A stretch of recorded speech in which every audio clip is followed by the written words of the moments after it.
afternoon, wherever you are in the world. This is Nair Martinez. Welcome to tonight's episode of Talk of the Town. Alam nyo, it's been a while that we've been together, kaya tamang-tama lang na magpamustahan tayo. Ang tema natin ngayong gabi ay, ano na? What's new? Ano pa? What else is new? Diba, partner Chris? Yes! So, marami tayong nakahain for tonight's episode. Makikibalita tayo kay PDM Executive Editor Ricky Rivera. We have Talk Chronicles. Makakapanayam mamaya ni Nair Martinez and PDM Executive Editor Ricky Rivera, ang ating Consul General si Nen Mangalile of the Philippine Consul General in New York. Abangan po natin mamaya, ikukwento po niya sa atin ano yung mga proyekto ng konsulado at kung ano-ano pang nagawa nila nitong nakaraan sandaang araw since taking office. So partner, what's up? Yeah, marami tayong inihain. Inihain sa ating episode, partner Chris. Halo-halo tayo, oo. Oo, yeah. Makikibalita tayo kay PDM Executive Editor Ricky Rivera. We have Rewind with Professor Noel Pangilinan, and of course, Immigration Roundup with you, Attorney Chris Godinez, and we'll find out what's going on within the Filipino community with Lambert Paro of Kababayan Media. Tonight, we're doing something we haven't really done before.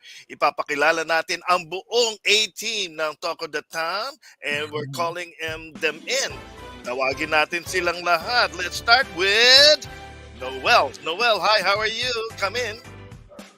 Hello, magandang gabi po. Kamusta po kayo? Welcome to our Season 4, Episode 1 of Talk of the Town. So it's good to have you back. Yes. So, and of course, for the news around our community, we have Lambert. Lambert, come in. Hello, good evening, good morning, good day to everyone. Maraming salamat po for tuning in. And it's good to be back and it's great to see you all. Abangan niyo po ang aming programa. Maraming salamat. And of course, we have PDM Executive Editor Ricky Rivera. Ricky Rivera, come in. Magandang gabi po sa inyong lahat at marami po tayong balita ngayong gabi. Abangan po ninyo. Yeah, and before anything else, you never see him during our episode, but he is responsible for all the technicals and the graphics that we have here. Our technical director, Ralph Samson, come in. Hello, good evening guys. Enjoy the show. We have a lot in store for you for tonight. So please stay tuned and hope we'll see you until the end of the episode. Okay, thank you very much. That is the Talk of the Town team. And now, ituloy na natin ang kamustahan with the latest news from the Philippines and our local community. Here's Philippine Daily Mirror Executive Editor Ricky Rivera with Balitaan.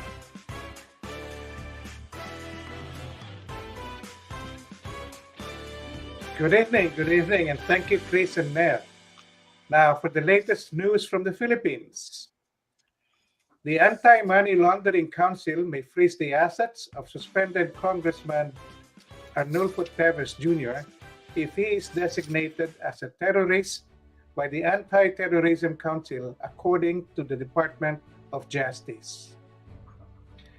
The DOJ tagged Teves as one of the masterminds and executive producer behind the assassination of Negros Oriental Governor Roel Digamo. The House of Representatives suspended him for defying orders for him to return to the Philippines lately. Justice Secretary Jesus Crispin Remulla said the Anti-Terrorism Council might begin proceedings to determine whether Teves would be officially tagged as terrorist as soon as murder charges are filed against him in court for the March 4 killing of Governor Digamo and several others.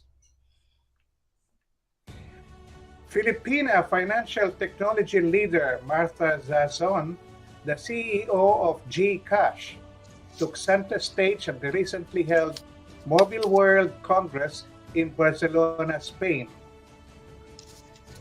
Proving that women have a space in the world of finance and technology, Zazon's presence on the world stage not only represented GCash as the sole Filipino fintech company in the event, but also the capability of Filipino women to make their mark in the industry.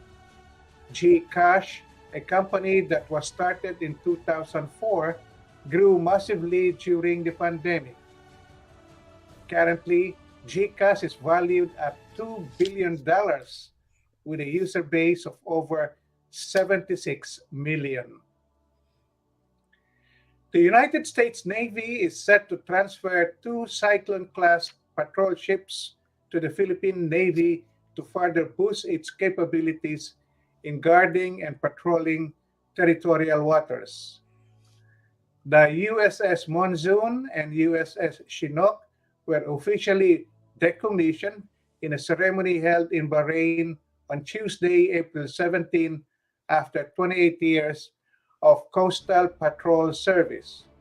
The U.S. Naval Forces Central Command announced the vessels designed for shallow water operations are slated for transfer to the Philippine Navy. Former Foreign Affairs Secretary Albert Del Rosario died on Tuesday, April 18. He was 83 years old. Del Rosario was the Philippine ambassador to the United States from 2001 to 2006, before his appointment as the Secretary of Foreign Affairs from 2011 to 2016 under the administration of the late and former President Benigno Aquino III. It was under his watch that the Philippines took China to an international court for violating the country's rights over the disputed West Philippine Sea. This led to the historic 2016 arbitral ruling in favor of the Philippines, which junked China's sweeping claims in the South China Sea. Now, for the news in our community in New York and New Jersey, the JCI Philippine New York, previously known as JCs, received three major awards during the National Convention of JCI USA in Nashville, Tennessee. The chapter, which is getting ready to celebrate its 60th anniversary in September this year, was named the most outstanding chapter in the nation and received the Harold A. Marks Memorial Award, the highest achievement a chapter can have at the national level. The chapter also received the Visionary Award, which exemplifies the JCI mission and visions through innovation against adversity. And the third award is the Clarence H. Howard Memorial Award as the most outstanding local organization with the best programming. 16-year-old Karina Chen of New York City and 22-year-old Joselito Paz Jr. of Garfield, New Jersey, are the Philippine Independence Day Council 2023 Diwa and Ginoo ng Kalayaan. Chen won over 4 candidates who vied for the title, and Paz prevailed over 2 candidates on April 15 at the DoubleTree Hilton Hotel in Newark, New Jersey. Chen succeeds Tara Ducom and Paz the talented Joshua Andes. Paz also won the Spirit of Congeniality and Mr. Photogenic. PIDC honored its 2023 Grand Marshal Dr. Deli Go on March 4 at the DoubleTree Hilton Hotel in Newark, New Jersey during its Grand Marshal Night. Dr. Go, a humanitarian, philanthropist, and a community and nurse leader, is a recipient of several awards such as the Jerry Rojas Leadership Award, a Woman of Peace Award, and a Sinaglahi Award, among others. She also serves on the board of trustees of several community and private organizations. Dr. Go was also named Grand Marshal of Philippine American Friendship Day Parade in Jersey City, New Jersey, and in Milan, Italy. Back to you, Chris and Ned. Thank you. Thank you. Thank you, Ricky, for your balitaan. Yes, yes, and thank you. And then to Ambassador Del Rosario and his family, we offer our deepest condolences. And to the winners of Diwa ng Kalayaan and Ginoo ng Kalayaan, our heartfelt congratulations. And of course, to the Grand Marshal of the IDCI, Dr. Deligo, congratulations. Moving on to our next segment, we have news you could use, updates you should know, and tips that are good to have with Immigration Roundup with Attorney Chris Codinas. Yes, Nair. The big immigration news is the H-1B professional visa lottery last month. Ang punto dito, partner, ay yung kakulangan ng annual number of visas samantalang napakarami ng H-1B visa applicants na kinakailangan ng US businesses. So ito po ang ating Immigration Roundup.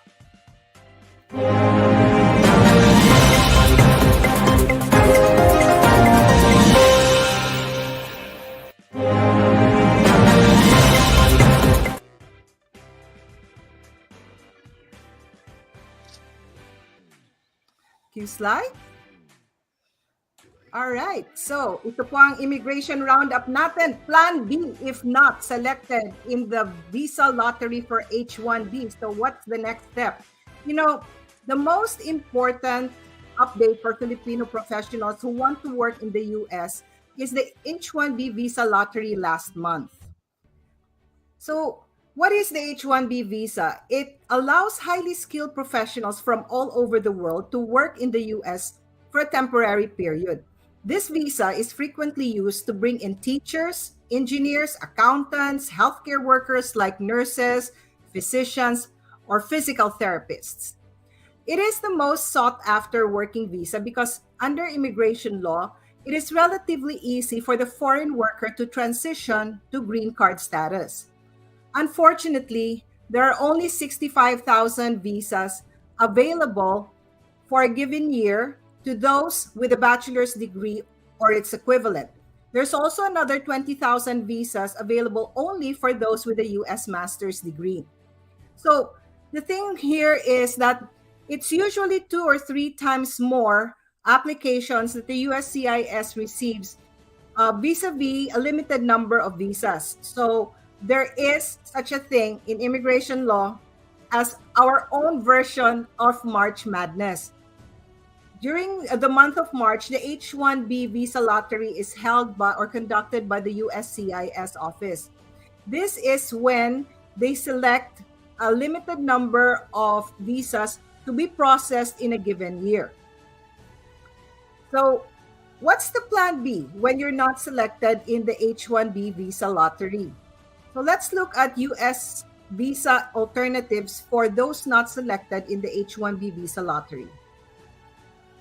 So option 1 would be for international students. They can coordinate with their school to obtain work authorization under what's called the Optional Practical Training Program or OPT or the Curricular Practical Training Program. And for that, they need to coordinate with their schools. Another option is for Philippine-born professionals who may be citizens of other countries like Canada, Australia, or Singapore.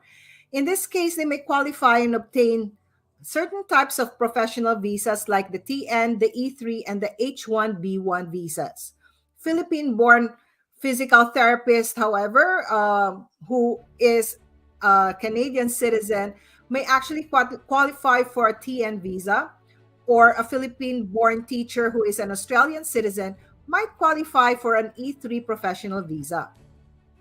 There's also another option called the International Entrepreneur Parole Program, which allows entry to the US and work authorization for up to 2.5 years for employees or part-time owners of certain startup companies that have received investments or grants. There is, of course, the next option called the O visa for those who can prove that they have the extraordinary ability in the sciences, the arts, business, education, or athletics, and they must be able to show sustained national or international acclaim.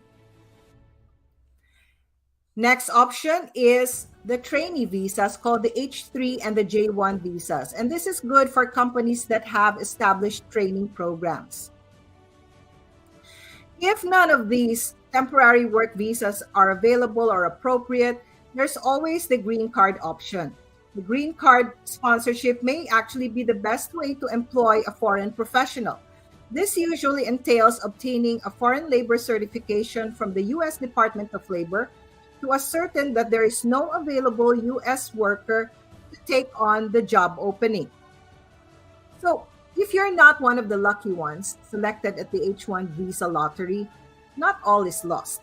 There is still a plan B, alternatives to the H1B visa that can still put you on track to meet your immigration goals, if not now, perhaps in the following year. So that's our immigration roundup for tonight, the H1B visa lottery, and the alternatives if you're not selected.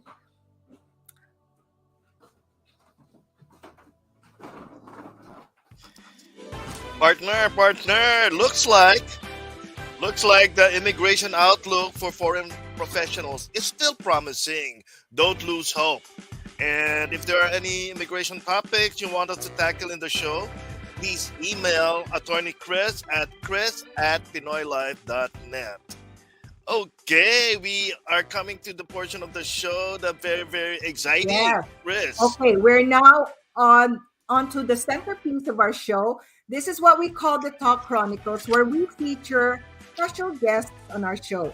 For tonight's episode, we sent Ricky Rillera and Mayor Martinez to the Philippine Consul General in New York to interview our special guest, Consul General Senen Mangalile, wherein they discussed the highlights of his first 100 days in office, among other things. Panoorin po natin.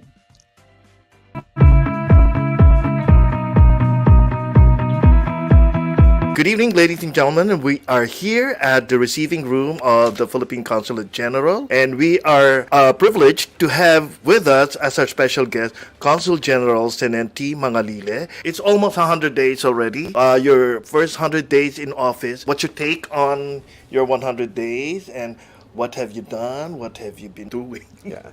Thank you. Thank you for that question. There are three major things that I have done during these first 100 days as Consul General. The first is to meet all our organizations who are active and get to know them, get to understand their advocacies and what they have been doing for the community and for the sectors that they represent. So I'm very glad to find a vibrant Filipino American community here in New York and even outside, those that I have met from different states that we also represent. The second thing that we did in the past 100 days is enhance our economic diplomacy efforts. And I think that is one central theme that in our efforts this year and in the succeeding years, as long as I am here, it will be the focus of attention. We have to create a lot of economic opportunities for Filipino businesses to access the market here. The third thing that we have done is, of course, strengthen our institutional framework here at the consulate. So we recently did a reorganization of roles. I have designated, for example, Consul Bucci Abejuela to be in charge of cultural affairs and the liaison with the Filipino community organizations. Vice Consul Paulo Mapula will be in charge of all consular processes. So anything that involves consular services, including ATN or assistance to nationals, will be Consul Paulo. Consul Tanya remains a Centro Rizal manager. At the same time, she is in charge of our political and economic diplomacy efforts. And of course, Deputy Consul General Adi Cruz, also a newcomer, has been very vital in ensuring that we are functioning as a team and as an organization that is designed to dispense quality services to our kababayan here. Is there any plan concerning helping out Philippine nationals in here that are really, like, for instance, restaurants and grocery stores? They are having a difficulty in importing Philippine products to support them in the raw materials, though. Is there any particular assistance that could be given to them? Well, first thing is that we are making a survey of all these businesses. That's why we invited all owners of businesses, be it micro, small, medium, to register with our Filipino-owned business registry. And that would allow us to have empirical data on what kind of businesses do Filipinos have in the U.S. Northeast, what kind of services do they offer, and where interventions could be placed. In terms of, for example, restaurants and stores that sell Filipino products, our trade commissioner here at the consulate has been in touch with the large importers that move products from the Philippines to the whole of the United States. And I'm sure we will be able to find some accommodations so that our small businesses here would be supported through the help also of those big importers. So the important thing is for them to register with us. That business registry will also serve as a directory for our kababayan if you are looking for some businesses, some services that you need.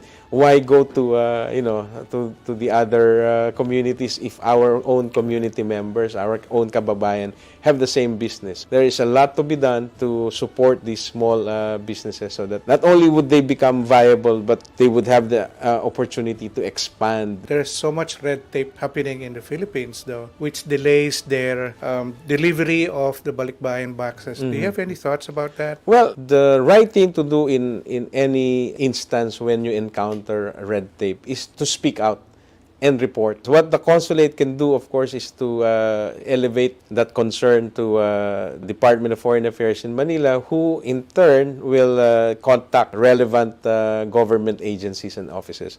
Speak out and let us know so that we can be there to assist. I know one of the consulate for our community is to be more accessible, and then sometimes we get calls and like, oh, I can't get through the consulate. They want to do passport renewals and stuff. And then, is there any improvement in the system and how they're able to get appointments and stuff? The passport appointments slots are managed by centrally from the Department of Foreign Affairs in Manila. So it's available, any day of the week. You can log in and look for the appointment slots that are available. We have seen a relative decrease in the number of passport appointment requests. So if you log in now, I'm sure you will find the date and time for your passport appointment. As far as the other services are concerned, we have seen a rise in the number of dual citizenship applications and the notarization applications that we are getting. So we have adjusted by putting more slots available. We remain using that system of Sundays and Wednesdays when we release the appointment slots. Some people do book a few days or several days in advance, but they don't show up. There was a rate of about 50% no-show before we adopted that system. That's why when we adopted that system, we opened slots on Sundays and on Wednesdays only. Then we saw that there were about 80% usage rate of those slots. Still, there's a 20% no-show rate. No, so that those are wasted slots in our system. We're continuing to innovate. I would like it to come to a point when we would open the system 24/7, so that anybody who wants to have an appointment can log in and create an appointment. I'm sure you're aware of this lawyer that was murdered in Pennsylvania last year. Would you care to give us an update on that one? The first meeting I had outside of New York was in Philadelphia, Pennsylvania. I was able to meet with the mayor of Philadelphia. In our meeting, I specifically raised the issue of that Filipino victim of what appears to be a random shooting. The mayor assured me that investigation is ongoing. They are now able to determine some of the pieces of information that they need to pursue the case. And he assured me that the case is active and that they are doing their best to apprehend the perpetrator. I also informed him that nearing the anniversary of the incident, the family members of the victim would like to come. And he immediately said, if they are here, I am willing to meet with them and update them themselves, the progress of the case. So I think that is a good indication that the city government is pursuing that case and treating it with importance as it deserves. So mga kababayan, una po maraming salamat sa inyong mainit na pagtanggap sa amin, sa aming pagdating dito sa New York bilang Consul General. And I am heartened to see that our community organizations are able to work together to achieve common purposes, to attain common goals. I hope that the consulate can rely on such energy, on such unity, so that we can achieve a lot more in the coming years. I would like to invite everyone who is a Filipino citizen or a dual citizen and who has not yet registered to vote to avail themselves of the opportunity to cast a vote in the midterm elections of 2025. Registration for overseas voters is currently ongoing at the consulate. We will bring the team as well when we go out on outreach missions. If you do not register to vote, you will be mere kibitzers on the side. But if you are a voter, a registered voter, then you have a say on who gets to occupy the highest positions in our government. So I encourage all of you to register. It's our experience that the registration spikes during the last days of the registration period, which is until September 2024. Don't wait until that period to register. Register now and become a voting member of the Filipino community here in the U.S. Northeast. Secondly, those who have acquired American citizenship, you are lucky, you are in the United States that allows dual citizenship. We are here at the consulate. We offer that service of reacquiring your Philippine citizenship so that we are able to serve you better. And then thirdly, we invite business owners, no matter how big or small, to register with us, Filipino community organizations to register with us so that we have an updated database that we can get data from to know what kind of programs we at the consulate should prioritize in the years to come. Magtulungan po tayo sapagkat dito sa labas ng Pilipinas, hindi tayo magagawa kung tayo ay magsasama-sama. Maraming salamat po. Wow, Nair, that was an interesting interview. Ang ganda naman ng mensahe ng ating Consul General. So, let's not be kibitzers. Mag-register po tayo to vote. And yung mga businesses po dyan, please consider registering para naman may information ng Consulate General natin at magawa nila ng paraan yung mga issues na hinaharap ng mga negosyo, no matter how big or small, dito sa US or sa ating New York, New Jersey area. And of course, yung mga hindi pa nag-a-apply for dual citizenship, consider applying for dual citizenship. There's no reason why you can't do that. US laws allow you to reacquire your US citizenship. So, any backstories or impressions you want to share, partner? And let's call in Ricky also. Let's call in Ricky, because Ricky was with us when we did the interview. You know what? Setting up the interview was a learning experience for me. Of course, we had to set up the cameras and then the mics, but I met Conjen Senen several times, but this is the first time really we were talking to him up close, and he is very, very personable, very proactive, and parang madaling kausap ba? There's no distance, but we thoroughly enjoyed the interview.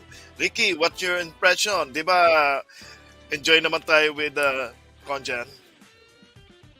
Yes, of course. I mean, I think he's a seasoned diplomat. I could say that, no? I mean, without any cue, I mean, yung memory niya, tsaka malinaw masyado yung pagkasagot niya sa mga questions natin. And also, I'd like to remind both of you and also the audience na nanonood ngayon that the full transcript of our interview with him would be in Facebook or in also in YouTube though. So watch for that dahil masyadong mahaba yung interview namin sa kanya to fit in sa episode. Si Ricky kasi nakikimarites pa eh. No, just kidding, just kidding, just kidding.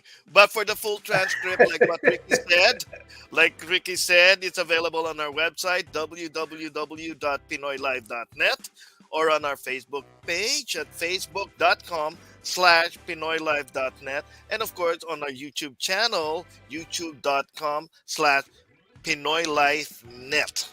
Yes. So, yon, that is our Full interview, highlights. right? Pero Mhm. everything you can watch Right. on our website, our At Facebook. balawin and po our ninyo yung website po natin, yung pinoylife.net.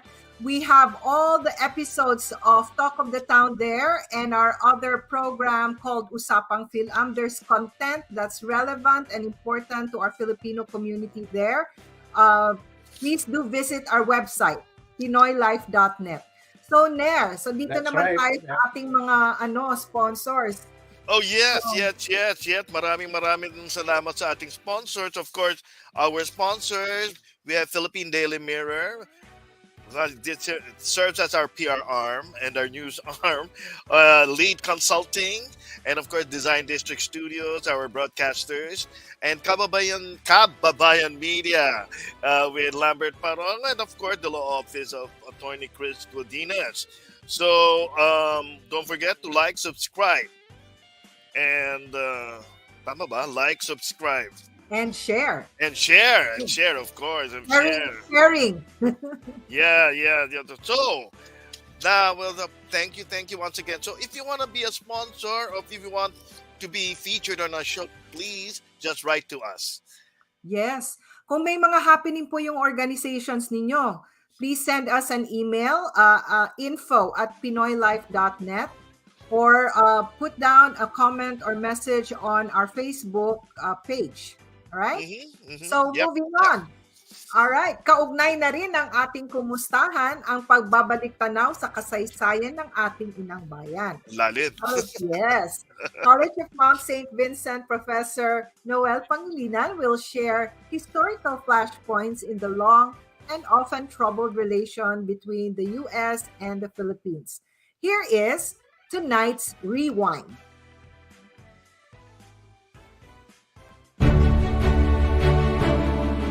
For this episode of Rewind, let's look back at some historical events that happened in the months of January, February, March, and April. For January, we take you back to January 11 in 1940. Did you know that on that day, former President Ferdinand Marcos Sr. was convicted of murder for killing the political rival of his father? Ferdinand Marcos Sr. was sentenced to 10 to 17 years in prison, while his accomplice, his uncle Quirino Lizardo, was sentenced to life. Marcos Sr. got a lighter sentence only because he was underage at the time of the crime. He was only 18 years old then. On September 20, 1935, Philippine Assembly Representative Julio Nalundasan, who defeated Ferdinand's father, Mariano Marcos, was shot and killed while standing in front of his window at his home in Batac, Ilocos Norte. The Philippine Supreme Court, however, acquitted Ferdinand and his uncle of the murder charges. Here in the United States, February is celebrated as Black History Month. It was in February 1926 that Carter Godwin Woodson launched the celebration of Negro History Week, which later was expanded to become Black History Month. But did you know that Dr. Woodson, considered as the father of Black history, was a Thomacite? Thomasites were a group of American teachers who went to the Philippines to establish a new public school system in the early 1900s. Dr. Woodson arrived in the Philippines in 1903 and served as a school supervisor until 1907. In March of 1906, the U.S. military forces committed a heinous act in the Philippines that historians consider as belonging in the same historical atrocities as the mass killing of Native Americans in Wounded Knee in 1890 or the My Lai massacre in Vietnam in 1968. It happened on Bud Daho or Mount Daho, an extinct volcano near Jolo in Sulu Province. The Bud Daho massacre was part of the U.S. colonial government's pacification campaign in the Philippines, particularly in the Muslim or Moro South. From March 5 to 8, the U.S. Army, the U.S. Navy, and the Philippine Constabulary assaulted Bud Daho. When the smokes cleared, only 6 out of about 1,000 Muslim men, women, and children survived the bloodshed. In June 1913, a similar encounter took place in another volcanic crater in Jolo, known as Bud Bagsak. This time, more than 500 Muslim residents were killed in this massacre at Bud Bagsak. On April 30, 1904, the St. Louis World's Fair opened in St. Louis, Missouri. This international exposition was meant to announce to the world the United States' arrival as an imperialist power and to justify its grabbing of colonies, the Philippines included. Tribal people, such as the Igorots from the Mountain Province, were put on display in so-called living exhibits and made to wear their native clothes. The display was meant to emphasize that these people from the colonies are savages that needed to be civilized by the United States. The Igorots were the biggest crowd drawers. They were made to display their custom of eating dog meat. A little over a year later, on May 20, 1905, a similar exhibition was opened at Luna Park in Coney Island here in New York. Another batch of Igorots from the north were brought to the U.S. to perform their native dances and rituals. And like their brothers from the St. Louis World's Fair, they were made to slaughter dogs before a wide-eyed American public. If you have topics that you would like us to talk about, please send me an email at noel@pinoylife.net. Please like, share, follow, and subscribe to our Facebook and YouTube pages and our website, pinoylife.net. Sana'y nakapag-ambag ako ng kaalaman sa inyo. Hanggang sa muling episode ng Rewind, ako po ang inyong lingkod, Noel Pangilinan.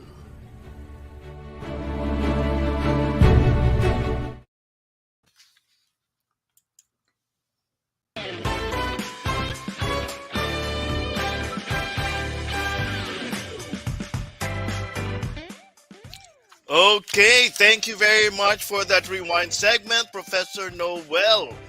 Looking back at our history is also moving forward to our future. Ngayon ko lang talaga naintindihan na napaka masalimuot pala talaga ng Ang ating lalim naman history. nun. Oo, masalimuot ang ating history with the United States. Yeah, So, but it's interesting, to know, diba? Like, good to know. it very, it shows you the diaspora. I think I always hear that word, like something about the Philippines. But like what we told our friends who are watching, don't forget to subscribe, like, and share. Write to us if you have any stories to share and interesting news to tell. www.pinoylife.net. We would also... eto pa. Chris, we are excited to see the Filipino community coming together, di ba? Yes. So, anything? Yeah, on several occasions, nagsalo-salo at nagsama-sama ang ating Filipino American community. So it's really good to see our community celebrate and support each other. Ang daming events na pinaghahabol ng Talk of the Town. Yes, So, without any further ado, let's call on Kababayan Media's Lambert Parong, our buzzman, with The Bud Community. Yes, Community Buzz. Buzz.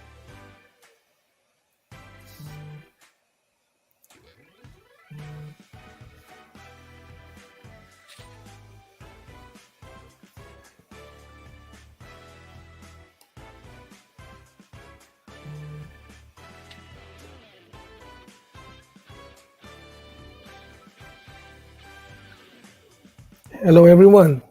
Kumusta po kayo? This is Community Buzz and I'm Lambert Parong.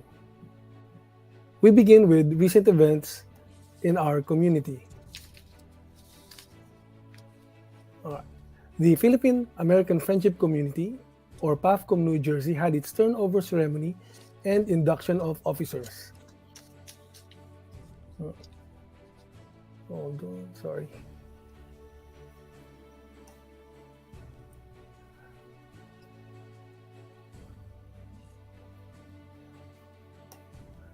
Sorry about that. The Philippine American Friendship Community Incorporated, or PAFCOM New Jersey, had its turnover ceremony and induction of officers on January 14 in Jersey City, New Jersey. The 2023 Executive Committee is led by Dr. Roxanne Cahigas. Visit the PAFCOM New Jersey website and Facebook page for more information. The 9th Filipino Community General Assembly, hosted by the Philippine Consulate in New York, was held on February 18 at the Kalayaan Hall of the Philippine Center in Manhattan. Community members who attended the hybrid event got the chance to meet and greet Deputy Consul General Adrian Cruz and Consul General Senen Mangalile. Both assumed the top two positions at the consulate in early January. The Filipino American National Historical Society Metro New York chapter recently announced its board members for the next 2-year term, led by Danica Fernandez and John Sapida. In April, Filipinos and members of anti-war organizations rallied in Times Square to protest the start of the largest ever joint Philippines-U.S. military exercises dubbed Balikataan, or Shoulder to Shoulder. The exercises involved 12,000 U.S. troops, 5,000 Filipino troops, and 111 Australian troops, and will include live-fire exercises. This year's annual military exercises begin 2 months after President Marcos Jr. agreed to grant U.S. troops access to 4 additional bases in the Philippines. The protest was led by Bayan USA Northeast, a local chapter of the New Patriotic Alliance of the Philippines. We continue to miss Chef King Phojanakong, who passed away in early January at 54 years old. The New York Times obituary described him as a pioneer of Filipino food in New York. He is the owner and chef at Kumain and Uminom restaurants that offer Filipino comfort food. He opened Kumain in 2003 at the Lower East Side and closed due to the pandemic. It never reopened. Kumain would have turned 20 years this May. On June 5, there will be a special evening honoring the life and work of King Phojanakong at Project Farmhouse. Visit the Cook Like King Facebook page for more information. In November 2022, Stephen Raga, a Democrat, made history as the first ever Filipino American elected to any state-level position in New York. Raised by a single mother, Stephen has a long track record in public service and community organization. Assemblyman Stephen Raga will be serving for a 2-year term at District 30 in Queens, encompassing the neighborhoods of Woodside, Elmhurst, Maspet, Middle Village, Jackson Heights, and Astoria. And now for some upcoming community events that you need to know. Tomorrow, Friday, April 21 at 6:30 in the evening, is the New York leg of the Love for Humanity World Tour featuring the film Taupo by May Paner, also known as Wanna Change. The film showing and talk back with the filmmaker will be held at the San Damiano Hall at St. Francis Church on West 31st Street in Manhattan. Then on Saturday, April 22 at 2 in the afternoon, the film Batang West Side by Lav Diaz will be screened at NYU King Juan Carlos Center. The film showing and talkback is presented by SULO, the Philippine Studies Initiative at New York University. On April 23rd at 12:30 in the afternoon, King Ding Sindao will begin offering their spring classes. Visit their Facebook page for more information. Then on May 1, Sunday at 5 in the afternoon, the Filipino American National Historical Society Metro New York chapter is hosting a general meeting social. Visit their social media accounts to learn more. On May 7, Sunday, the Harvard Square Philippine American Alliance, in partnership with the Harvard Square Business Association, presents the Asian Street Food and Music Festival in celebration of Asian American and Pacific Islander Heritage Month. Visit their Facebook page for more information. Then on May 13, Saturday at 7:30 in the evening, the Philippine Independence Day Council presents the Mrs. Kalayaan 2023 Gala. It will be held at the Astoria World Manor in Queens. On May 21, Sunday, Philippines Fest presents its street fair pop-up at Park Slope in Brooklyn. Visit the Facebook page of Philippines Fest for more information. Then on May 27, Saturday at 10 in the morning, the Philippine Consul General in New York is hosting a graduation ceremony and mentoring activity in honor of the graduating students of the class of 2023. The event will take place at the Kalayaan Hall of the Philippine Center in Manhattan. Then on June 4, Sunday, the Philippine Independence Day Council, with the cooperation of the Philippine Consul General in New York, presents the 33rd annual celebration in New York City of the 125th year anniversary commemoration of Philippine independence. It will be a whole day affair, and it is the biggest celebration outside of the Philippines. Visit their Facebook page for more information. Finally, on June 24, Saturday at 6 in the evening, it's the 6th Dr. Jose Rizal Circle of Excellence Awards Night and Turnover Ceremony, presented by the Knights of Rizal, New Jersey chapter. It will be held in Newark, New Jersey. Visit their Facebook page for more details. That's it for now. On behalf of Kababayan Media, mabuhay and happy spring. We are excited for summer. Ingat mga kababayan. Thanks for joining us here at Community Buzz, and see you next time. Nair, Chris? Thank you very much, Lambert. Lambert, isasama mo naman kami dun sa mga pinupunta mo para makikain na rin tayo. Di ba? Yeah. What do you think? You're on mute. Mm-hmm. Yes, of course. Everyone is welcome. It's all happening, at Chris, you're on mute. But yeah, everyone is welcome. All right. So that's really exciting. We have so many events to look forward to. And if any organization or group out there has happenings or events scheduled over the next couple of weeks, please do relay that to pinoylife.net or reach out to Lambert Parong at Kababayan Media so we can feature it on Community Buzz and Talk of the Town. So, Nair, ano pa? What's up? What else is new? Naku, it's well, so alam good mo, to hindi see lang you tayong again. dalawa ang tatanungin natin dyan. Let's call on our colleague from Talk of the Town for a little roundtable discussion. Mag-usap-usap muna tayo. Let's say... So, let's muna, call si in. Professor Noel, what's up? What's up for you in the next few weeks or months? Hi, thank you for asking. Actually, we're entering the home stretch of the semester. Nalalapit ng final exam. So for mga estudyante at mga nagtuturo, ito ang tinatawag na Hora de Pataranta.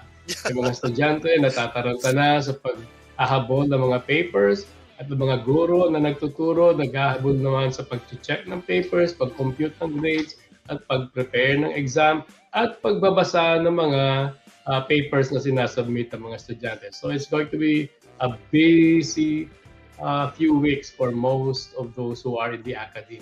And also, I'd like to plug na rin, shameless plug, I'm also teaching Filipino conversational Tagalog for Filipino professionals and college level for the Filipino School of New York and New Jersey. So shout out to the Filipino School of New York and New Jersey.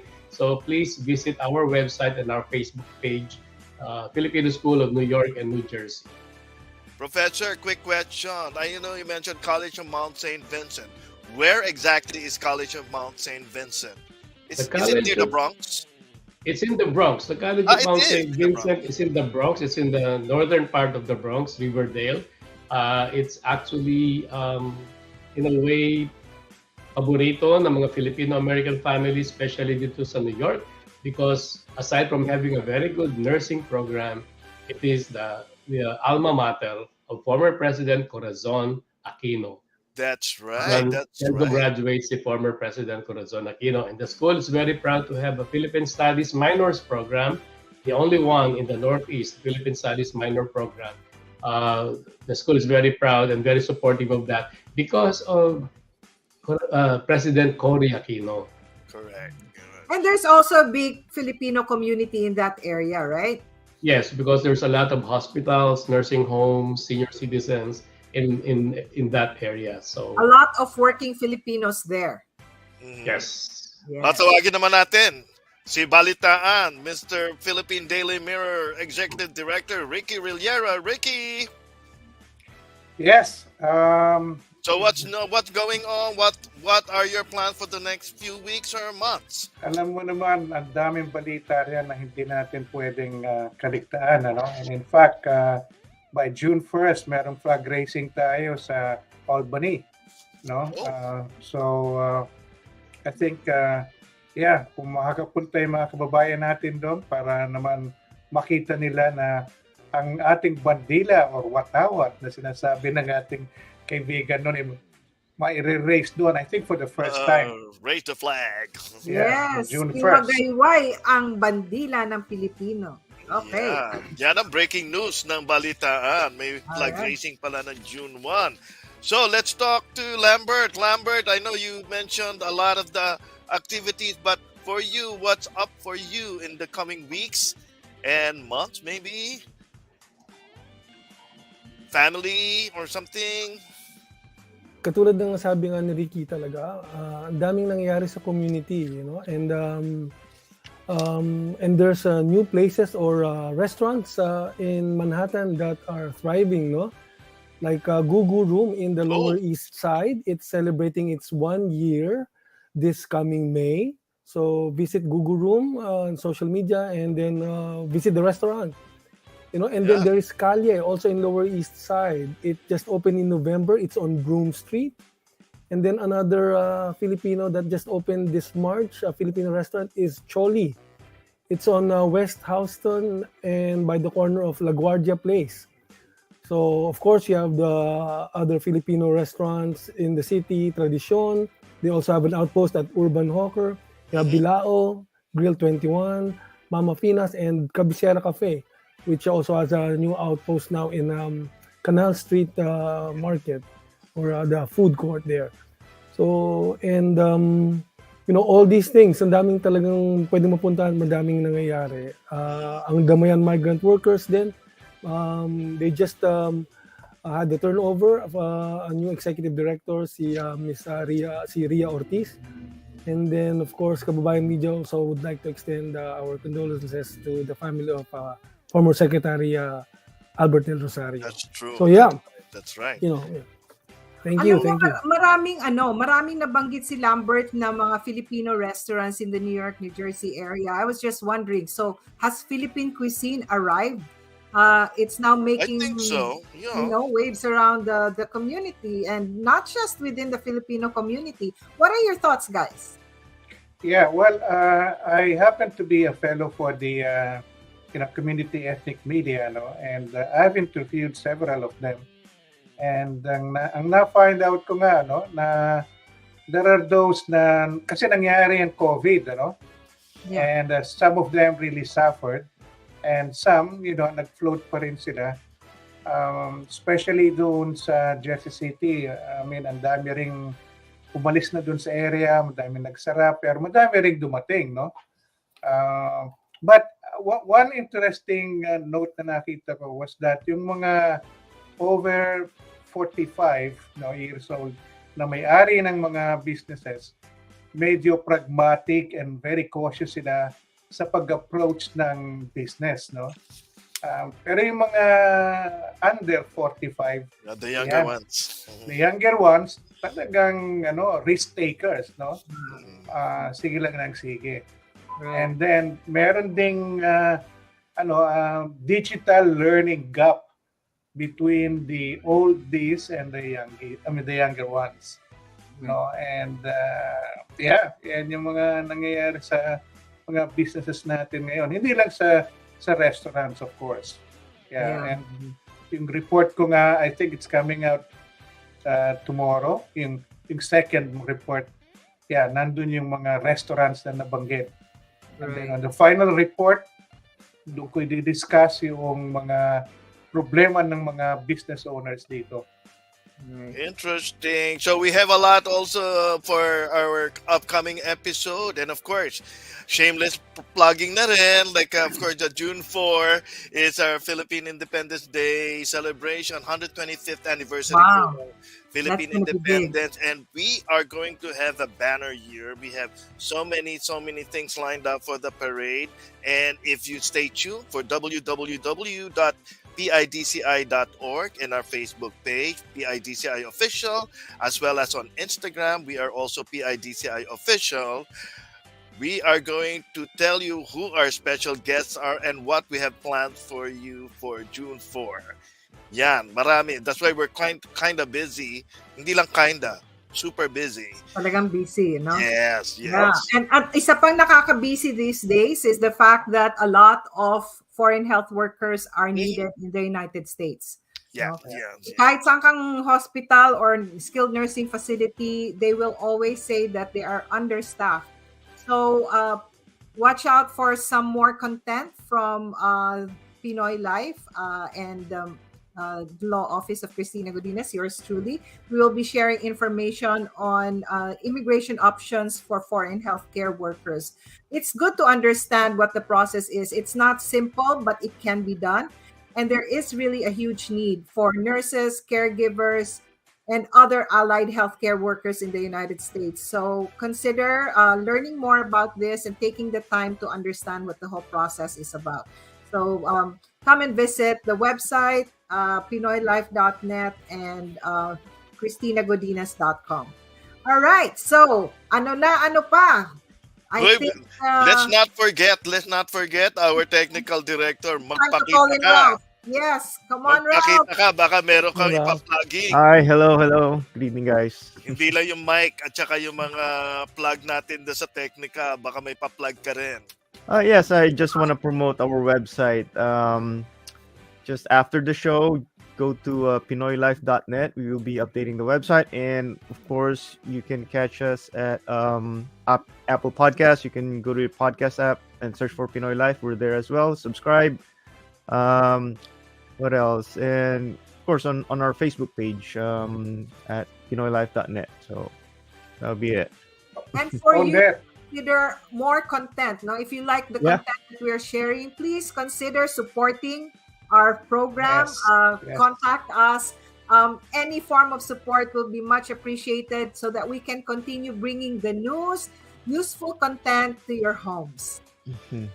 And Yeah, then go ahead. Go. na may breaking news ata akong naririnig eh. I don't know if you're allowed to reveal it, no? Balita ko yung Miss Universe organization is negotiating or something with PIDC. Yes, we're close to having the signature on the dotted line, and we may have her as a special guest at the parade. But babalitaan ko kayo. Babalitaan ko kayo. Right. So you Yeah. heard it here Does first. that You heard it here first. Does that include the Neo colors also? Which one? The band? The band or the group? The group. Nakikimarites ka na. No, but we may have other beauty queens and featured actor from the Philippines for a fashion show. They will also participate in the parade. But until nakapirma na lahat, and then we will definitely give you updates on our website sa www.pidci.org. Marami. We have festival group from the Philippines. We have some senators coming. We have school groups from everywhere who will be participating because it's 125th. It's a milestone year. So, yeah, marami. We'll tell you more about it in our next episode, and of course also on www.pidci.org. All right. So it's a wrap for everybody. It's a wrap. Yes. Thank you for spending your time with us, everybody. So, on behalf of Talk of the Town, this is Attorney Chris Godinez thanking you for joining us in tonight's episode. come visit website PinoyLife.net and stay tuned. We will be coming back to you with more content on our next episode. And yeah, so as we always say, we will always keep talking. Keep talking. Thank you, Bye. everyone. Bye, everyone. Stay safe and stay healthy. Salamat at ingat. Salamat. Good job.